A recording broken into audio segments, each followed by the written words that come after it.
Welcome to Inside the Set with Set Decor. Inside the Set is a series that focuses on the design and decor of stories that excite us and ignite our imaginations when we get to discuss the collaborations between production designers and set decorators and get to hear firsthand accounts of how these works of art came to be. From their inception, ideas on a page, to completion, where we get to sit in the dark and experience them collectively.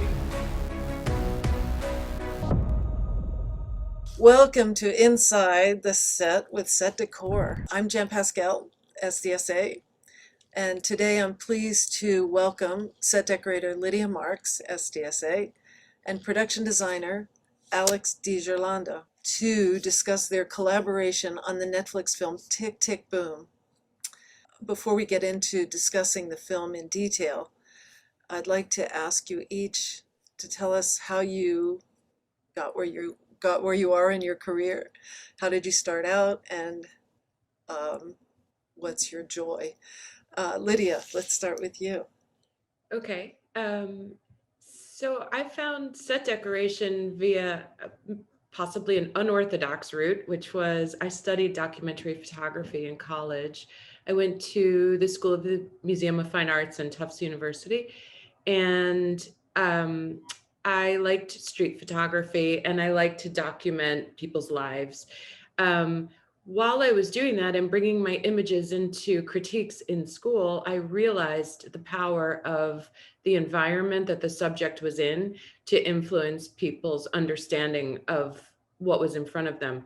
So I took that and started to play with that concept. And that eventually, through, several other fields and channels, led to set decoration that kind of culminated in putting all that information to use. That's great. I'm definitely a storyteller, especially in this film in particular. Yeah. Alex, how did you become the wonderful production designer that you are? It also was an accident. I applied to NYU film school and they placed me in the cinema studies program, which is film theory. But all of my friends were in the film program, and I knew I wanted to work in film, but I never really even thought of the art department. And then some friends were doing their thesis films and asked me to help out. And I found myself in kind of a weird position where I didn't know how to do anything. Like I didn't know how to use the lights. I didn't know how to load the camera. So what can I do? How can I be helpful? And at the time I was there was sort of a gap in the undergrad film education about production design. It sort of touched on in the textbooks, but there was the program wasn't really, it was more of a theater design program at NYU. So a lot of kids were making their thesis films with no art department. I happened to be at, actually it was my friend Lindsay Crystal's film, and she's Billy Crystal's daughter, and we were shooting at her grandmother's house, and there were just like all these great things around the house, and I just started moving them around.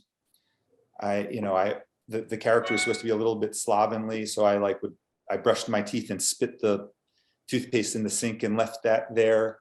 Kind of didn't know what aging was at the time, but just did it instinctively. And everyone kind of like walked into the room and was like, "Whoa, can you do this more?" And then I started like booking like a lot of jobs as the designer on our kind of circles films, and then kind of from there realized, oh man, that's kind of something that would be interesting to do, and PA'd for a long time, met Mark Freeberg and became his researcher, and came into this from a sort of a research angle more than a traditional set design angle. And research is such a key, especially I think on this film. Can you talk a little bit about how, because it's so difficult, I'm sure, to recreate real people, Mm-hmm. and also to do New York City in a Well, you've done that before. This movie, and then a show that Lydia and I did prior to this, Fosse Verdon, are are similar. They take place in the New York theater, one sort of at the kind of height of the success of the New York theater, and one at the sort of like longing, aspiring to be end of the spectrum. Both of them, we were afforded the good fortune to have access. In the case of Fosse Verdon, Nicole Fosse had a lot of family photos that were never seen before that she shared with us. And then on this, not only the Larsen family, but lots of his friends had images and videos that they were able to share with us. And I became a little bit obsessed with trying to recreate his space as closely as possible. Number one, because his apartment still exists. It's been slightly renovated, but not that much. The building hasn't changed much. The walls are all in the same place still. And, standing in there with Lynn and kind of looking out the window and seeing the telephone booth, which has since been removed, but at the time of filming was still there, which his friends used to call up to get the keys thrown down. We came to this realization that we had this opportunity that we can, more than just design a set, we can kind of create a time portal and show the audiences really how he lived. And beyond showing the audiences, give the space to the actors. Andrew being able to kind of actually sit in John's chair and be surrounded by all of the same exact things in the same places. I always feel that helps the actors. So if we can do that, it's rare that you have all that information. So we just felt like, well, let's take advantage of that. Absolutely. And you did so well. And Lydia, I'm sure that it was your background in documenting all of that. The attention to detail is incredible. Thank you. Yeah, one of the reasons I love that project and also working with Alex is because the research is always so in-depth and wonderful. So Alex talked a lot about Jonathan's apartment, which we really did try our best to recreate as closely as possible, often using, real pieces that the estate lent us, some of which were so powerful to have that I actually was sort of uncomfortable to use them on camera. Because I didn't want anything to happen to them. So there were pieces like his green director's chair, for example, where I opted to get an exact replica and not use it because it just would have broken my heart if something happened to it. And then I have to say that Lydia, in Jonathan's apartment, the perfectly sagged bookshelves of his work area gave me pause because it was so perfectly done, but I was terrified, like, yeah, so were we. So I think in between every take, we had these supports we would put under the bookshelf to make sure it didn't crack in the middle of the day. There was a lot of discussion about it. Yeah, they tried to talk me out of that. I was no, we have to do that. We did. There was no talking Alex out of that. And now I'm really glad, as usually happens in the end, but we were very concerned. Oh my God. I was worried the whole time watching the film. Me too. Other things that I just think are worth mentioning that, we recreated is that weird paint splattered sofa was something that we recreated. The rack of cassette tapes, we had the real ones, but we didn't want anyone walking off with sort of, theater history. So we scanned all of the cases and replicated. The paintings on the wall are the actual paintings that hung in his apartment. Anne Egan, who was a former roommate of his, had them in storage and lent them to us. Oh, wow. You can see in this still here, we made potato print Christmas cards, for example, that were copies of what Jonathan made and sent out to his friends, which, those things, I think for the actors as well as for us, just really made it very, made him very real and alive to us. Absolutely.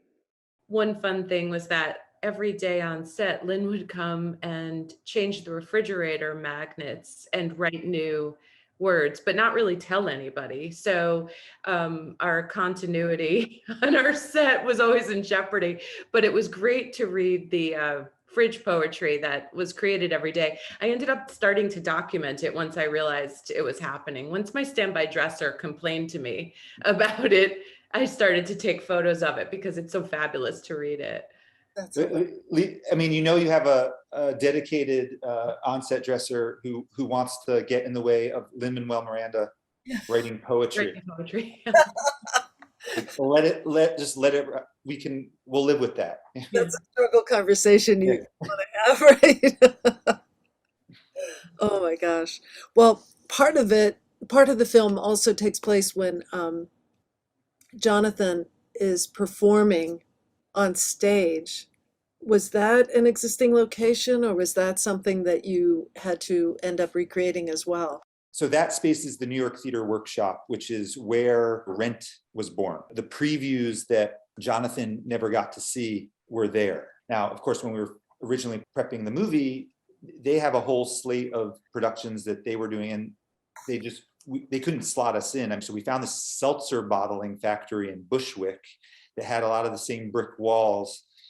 And we kind of went far down the road of doing that. Lydia sourced all these great chairs to bring in there. I didn't have the incline, so we were going to build risers in there.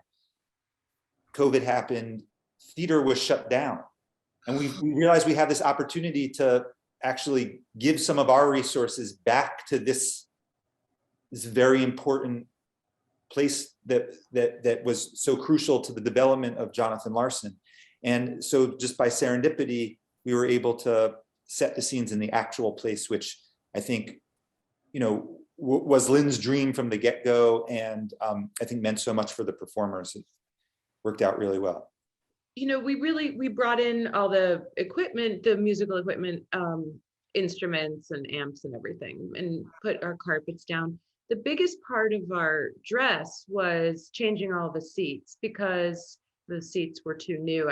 They might even have had cup holders in them, which, you know, they had just been replaced like not that long before we started scouting. Oh my God. So one of our great vendors, Fennec Props, that we use a lot, I used a lot on this film, they happen to have some really wonderful seats, and we had about half of what we needed with those. So then I went to another place and found another version that were wood, and we decided to go with the mix and match because it really just amplified the vibe we were looking for. So that worked out great. And we had a lot of this on Fosse Verdon as well, but the lighting that hangs above the stages all has to be considered, because in some cases it looks the same, but not all cases. So especially when you start seeing off the sides of the stage, then it all, you know.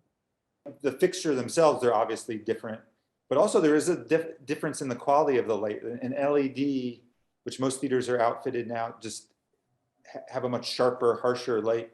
So that was important to both us and the DP. So I was about to ask you how the lighting worked with your DP. Yeah, so Alice, we were sort of simpatico, like we both kind of philosophically felt like the same way, that, you know, we needed to make sure that the lights, both on screen and off screen, had the, you know, I think they, you know, filled in with some more modern lights, but for the most part, right, Lydia, we sourced period correct. That was another question that I had for you, Lydia, because now we have to change everything for video capture. Mm-hmm. Almost everything has to be converted to LED. Did you have to do that as well, or was Alice Brooks able to work with what, incandescent or? Yes, we actually, I think, preferred incandescent mostly on the show. The exception would be, you know, the big spaces like theaters. I think that was different because we had to often combine types of lighting like Alex talked about. But in the apartments and in most of the sets, we did use a lot of incandescent, and now it's really hard to get incandescent fixtures. So if I didn't buy vintage, we often had to change and rewire pieces to make them incandescent. I know the apartment had such a nice warm feeling Yeah. that it seemed as though you were able to use it, but Some of the vendors in particular who really helped us achieve our look were City Knickerbocker for lighting, because they just have the inventory, the period inventory is wonderful. Fennec Props has a really great collection. We use the seats for the theater were from them, and a lot of other pieces as well. Eclectic Encore. For furniture and smalls, and sometimes for artwork. Um, we for the for Michael's office, we used Aronson Props, and Art for Film was very helpful there. His has a more modern look, and bridge props as well was useful for that set.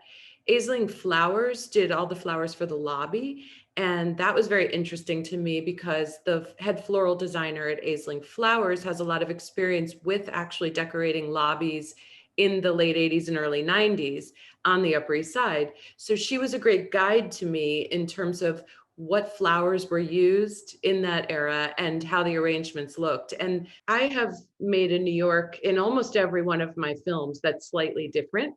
In Sex and the City, we added a lot of flower boxes and make the exteriors of the streets look very pretty. This, wasn't that, but the graphics that are on the walls, I mean, the posters that were up in New York at the time, they're really powerful. They're part of the story.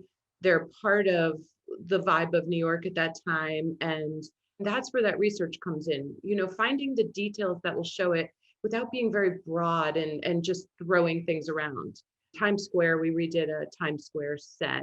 We found so many storefronts that we used details from those to recreate a version of Times Square in that era. Yeah, Times Square was in the script, but it was one of these things that was sort of always sort of teetering in the balance because it's obviously a major undertaking to do, and it doesn't get a lot of screen time. It's basically, something you see him pass through, and a little bit you have the busker in the play game number. But I lobbied hard to keep it because I just felt like, we're telling a story about people who spend their days inside of apartments and rehearsal rooms. So we didn't have that many bites of the apple to kind of remind people what the city was like at that time period. And Times Square abutting, the Broadway area, it just felt like a textural thing that was important. So, we looked at a lot of ideas on how to accomplish it, and we looked in all the 5 boroughs, looked in New Jersey, that wasn't feasible for us for tax incentive purposes, and the location manager Ryan Smith found this stretch in Harlem on 3rd Avenue. The avenue was wide enough that you could believe it was Times Square. There were no trees in front, blocking the storefronts. The architecture of the storefronts hasn't really changed, even though there's like cell phone stores jammed into them now. And some of those stores were actually even just empty. Like one was on the corner was a Payless shoe source that ended up being our kind of shop where all of our work was done inside of that corner store. And what we ended up doing was, this is really sort of like a greatest hits. Not all of these businesses were actually next to each other. I tried to pick the places that sort of represented the kind of area at that time, and sort of do a pastiche. So, we picked our favorites. We figured out which ones fit in the existing storefronts the best, and then we modified as needed. I was in awe of how you recreated Times Square in 1990. I mean, what an undertaking. And let us not ignore the fact that you were doing this during a pandemic. Yeah, we got as far as hanging some of our bigger marquees above the street and dressing some of our storefronts. And then, we were closed down pretty quickly. Basically, overnight, we learned that we weren't going to be coming back. I think the Thursday that we knew we were shutting down was the Thursday before the Tuesday we were supposed to shoot Times Square. Right. And I remember standing on the street corner outside of on 508 Greenwich Street at Jonathan Larson's actual apartment with the producers being like, maybe we can just eke by, get through Times Square, and then we shut down. And they're like, and that, it's so funny in retrospect that like at the time that seemed like maybe doable, Right. but obviously no. Got hit Right. so hard. You all took the brunt of the beginning of the pandemic. Yeah. Oh my gosh. And then a lot of those signs were hanging for the whole pandemic, much to the Yeah. chagrin of the community. Oh my God. I would say maybe a month or two into the pandemic, we got an email saying, is there any way somebody could go out and cover some of these signs? Because nobody in this neighborhood really wants to live with these marquees for the next few months in their neighborhood. So we actually had to do that. Those poor people with peep shows above Yeah. their doors. So I was going to ask, how did you come to meet with Lin-Manuel? Well, Lynn was a producer of Fosse Verdon, and he actually he played Roy Scheider in it for the all that jazz recreation scenes. So I had met him a couple of times, but he wasn't around that much. I mean, he came to tour the sets a little bit, but the day-to-day he wasn't necessarily there. But obviously Tommy Kail, the director of that, is the director of Hamilton. They're very close, and when this project came up, Tommy made that introduction. And I gotta say, it was a joy working with him. He's super collaborative, super enthusiastic. Shouldn't come to anyone's surprise that he's like a fountain of ideas.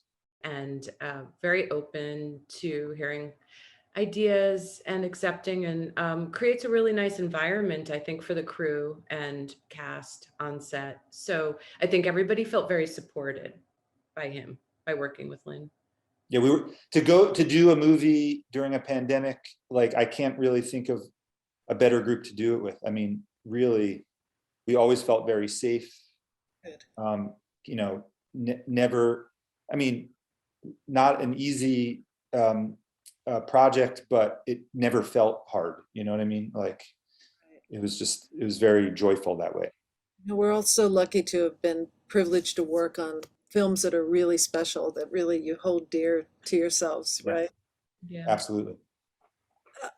I think a lot of people could look at this film and think, oh, an apartment. They shot an apartment and they shot in a rehearsal hall and a little stage, but you built almost all of this. I figured you had to build the diner because of the dance Yeah. number, but and the diner's gone now, right? Long gone. Yeah. I mean, it was packed up and shipped to Wyoming. Some people bought it to open up a little. That makes perfect sense, doesn't But it? then I think after one Wyoming winter, the ceiling caved or the roof caved in, and Oh my God. it kind of fell into disrepair. They still have the sign, and so we were able to get some of the dimensions from them, but we recreated everything, and that was another research detective story to find all the images of it. The thing that I want to say about the Moondance, so many people who worked on the crew of this movie were Jonathan's age at the time that Jonathan was living in Soho, and were living in Soho because that was the place where young artists lived in 1990. And I can't tell, every day I'd be talking to someone who was reminiscing about not only getting their coffee at the Moondance, but being served it by Jonathan himself. So it's a very weird I can't think of another experience, where the people making the thing actually inhabited the spaces that they were recreating. Lydia's assistant set decorator, Kate, was friends with Jonathan's friends and was at parties in his apartment. Our charge scenic Elizabeth Lynn, her tenant worked at the Moondance with Jonathan. It's just every day, a story like that would come up. So it was cool. But then it added the pressure to me. It's like, I don't want to be like telling these people what the Moondance should look like and getting it wrong. So I was like, we need images.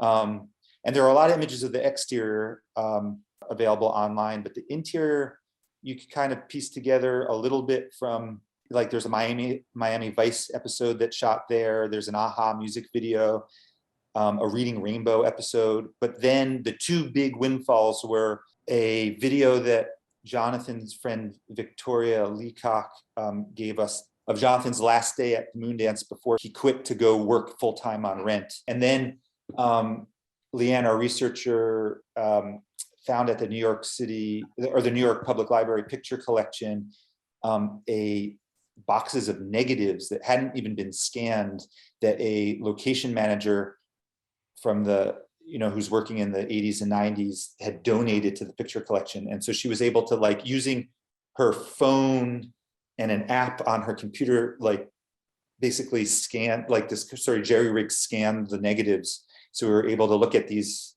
360-degree pans of the interior from the exact right time period, which is... Those are gifts. Those yeah. are we sometimes are lucky enough to get, right? But I'm so excited when that happens. It's like, oh my God, I know, it's like you want to jump up and down.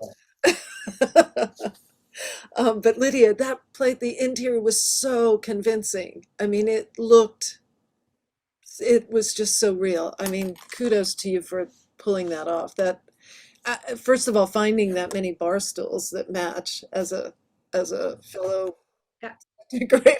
That I appreciate that. It was actually very difficult, and you wouldn't think that would have been the difficult part of it, but it was. brutal. talk about the upholstery, Lydia. Oh, yeah. So we were looking for vinyls to cover the stools once we found them. And we brought in, some colors, and then we realized that in the song, actually, they specify the vinyl colors. So we went back out and found a sparkly vinyl that matched the lyrics to the song, which we did this in several moments in the film where they actually do insert shots of the pieces in the movie that they're singing about. So we did that for the film, for the stool. Can you talk a little bit about the dance scene? Yeah. So the number Sunday is it's an homage to the song of the same name in Stephen Sondheim's Sunday in the Park with George.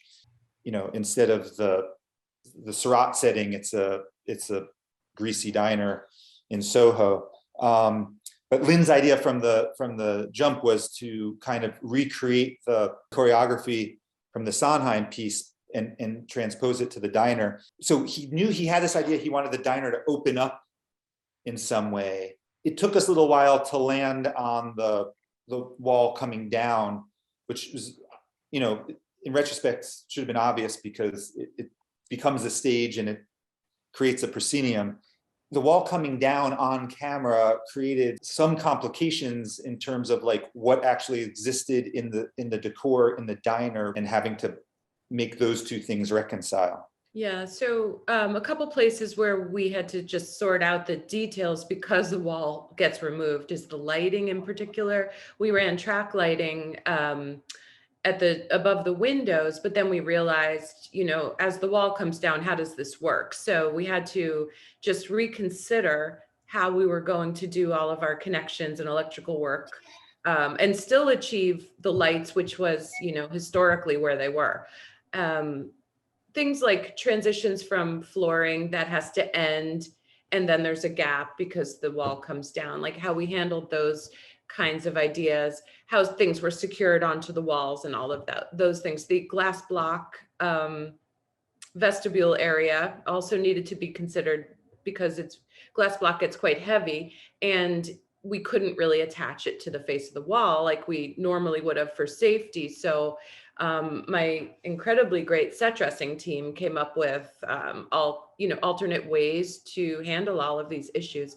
And it's the kind of thing that, we prepare for in advance, but until you actually build it, there's always a bit of trial and error of, okay, how is this really going to work in practice? And it was a fun one to have to sort it out.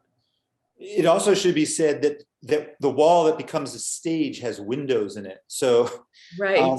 with Venetian blinds and glass. So we had to design the windows to have basically recesses that we could drop 1-inch thick plexi into, so that the actors could walk out onto the stage and not put their foot through glass. I know you also recreated there are several scenes on the rooftop, and how did you handle that? Because I'm sure you don't want to be shooting on a rooftop in New York City. We built that on our soundstage. Yeah, we actually did consider shooting, on a real roof. The 508 Greenwich roof no longer has the views. There's big modern constructions between it and the Hudson River.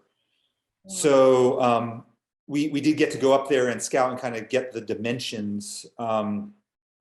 The painted billboard that's on the neighboring wall was something that we saw in a research photo that one of Jonathan's friends took. It wasn't actually on that wall, it was on a wall across the street, but I was just looking for something interesting to kind of like break, there's a lot of brick, so something graphic. And if you look closely, you can see that one of the phone numbers has a nod to Seasons of Love, the Rent song. Was it 525,600 minutes? Yeah. I think it's a nice example of our beautiful scenic work on the movie that Elizabeth Lynn and her team they can really make everything so textured and real. And I thought the roof they did a spectacular job with. And both the roof and the apartment, just sort of because of the schedule from the beginning, and then also just what happened with pushing pandemic, they were given a lot of time, probably more time than they usually would have had to really work on it, which was a real gift. They got to really dig in and play with that. Were you able to come back a little bit early from the shutdown? We had a whole new prep. I mean, it was basically like prepping from the beginning. And in so many ways, I think the movie, as big of a tragedy as it was, the silver lining for the film was, I think the movie was better. I mean, we had time to storyboard stuff that we just didn't have time to storyboard before, and really think out the scenes, and come up with some like really clever transitions that we probably wouldn't have been able to do otherwise. So. And I also think that the timing of the pandemic and coming back, we came back quite early. I think we were one of the earlier projects to come back. And I really think it contributed to how much love went into these sets, because you really had to want to be there as set dressers and a decorator. In a tenement apartment, I mean, we could have 15, 20 people in there doing things at the same time. And suddenly we couldn't. So it was about learning how to work differently. And it really became even more a labor of love, because it really, I think, underlined how much we all wanted to be there and make this happen. That's really great. Yeah. That's really great. And it's so true that you really feel the passion of everyone working under those conditions. That's fantastic. That's really great. Is there anything that we haven't talked about that you felt were either challenges or the little gifts that that you were lucky enough to get with photos and anything special that you feel like you'd like to mention? One big sort of gift that we were given was, there's this swimming sequence which takes place in a Y. It was a song that was in the original versions of Tick, Tick, Boom that Larsen performed himself, but was dropped from the off-Broadway version that was kind of reimagined after his death. And when Lynn went to the archives and was reading the lyrics of these songs, he realized that it was such a cinematic song that basically its lyrics are written the way a movie cuts. So he wanted to bring it back into the film. And so we scouted tons of pools in all 5 boroughs, trying to find ones that had the right patina. And then we came to this one, the exterior pool that you see him walking by with the Keith Haring mural. That was actually featured in Kids, which is the Larry Clark film. So that was sort of like, I think we were already endeared to it because it felt like tied to the era in a nice way. But then when we were looking at the inside of the pool, Ryan, the location manager, and I, we got like very excited about it. We showed Lynn the pictures and he said he wanted to come and we brought him there. And as we're looking at it, we're like, wow, this really kind of, again, the markings in the pool sort of line up with the lyrics in a great way. Green and red and 30, 40, 50 mark and all these things. And then I was talking to Jonathan Burkhart, who's another former roommate of Larsen's. And, you know, and I mentioned that we were going to shoot at this pool. He's like, oh yeah, that's where we swam. That was like Block Summer House. We were there all the time. And so, but then it was Lynn who was standing in the spot, was looking down at the water and was like, oh, these stripes on the bottom are reminiscent of the staff, of musical notation staff. And that's where the sort of the top shot was born.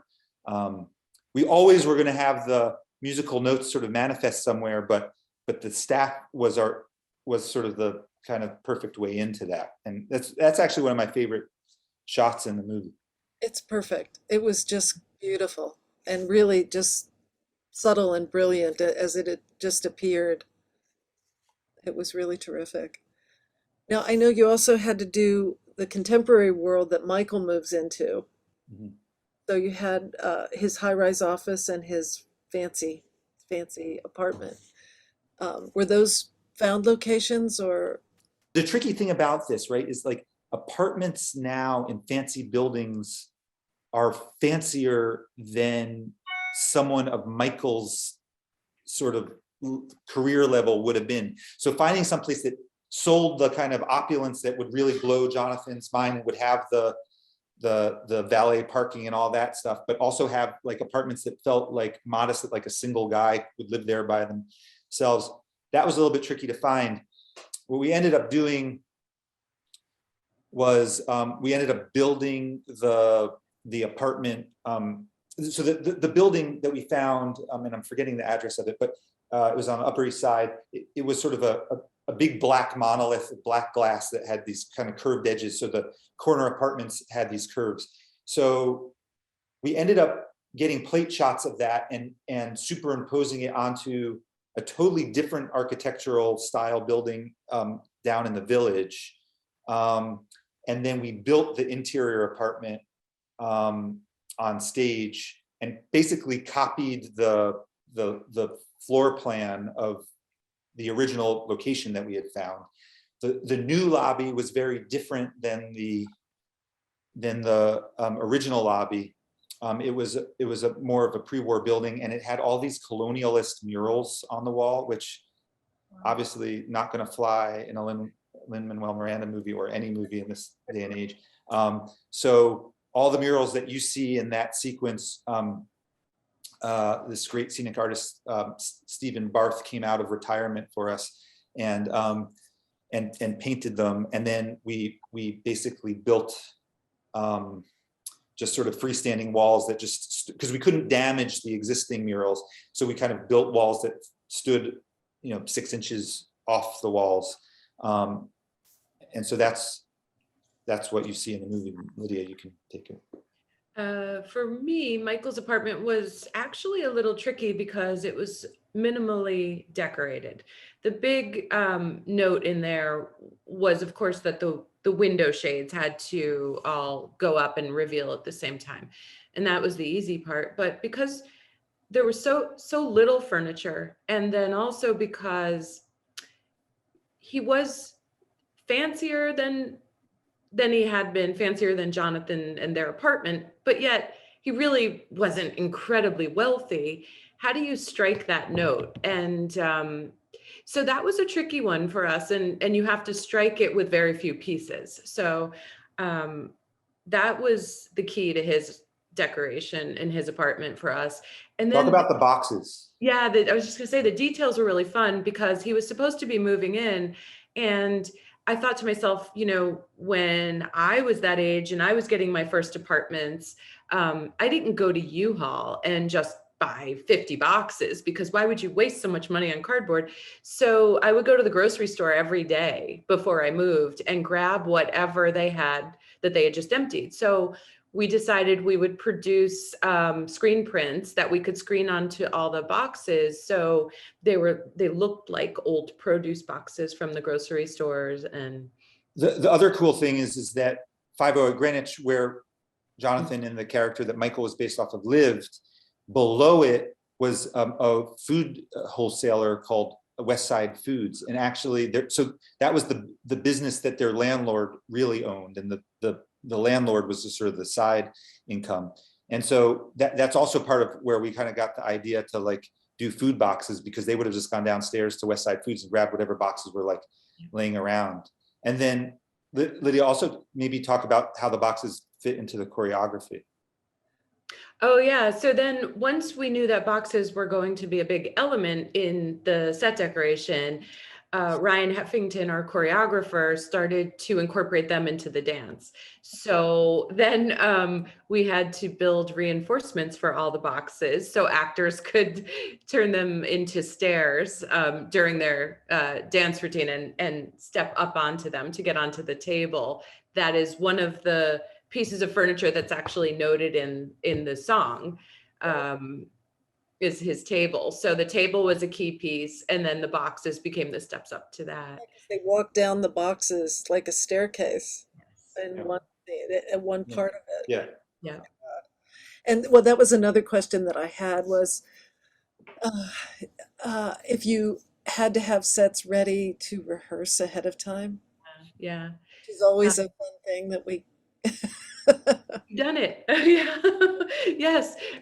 So of course, because they need items before I found them, often I would have to supply what I considered to be a particular detail out of the big picture, not my priority, but their priority.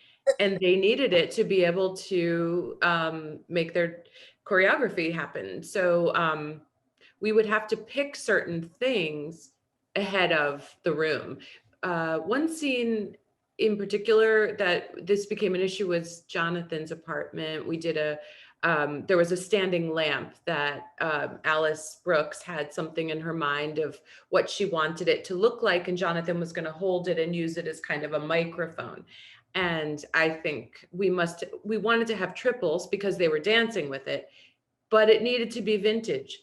And it needed to be incandescent and a certain height, and all those things that everybody gets specific on within their department. The And it was cut from the movie. Everything, and then it was cut. But we found it. It was there. It wasn't in the movie. Yeah.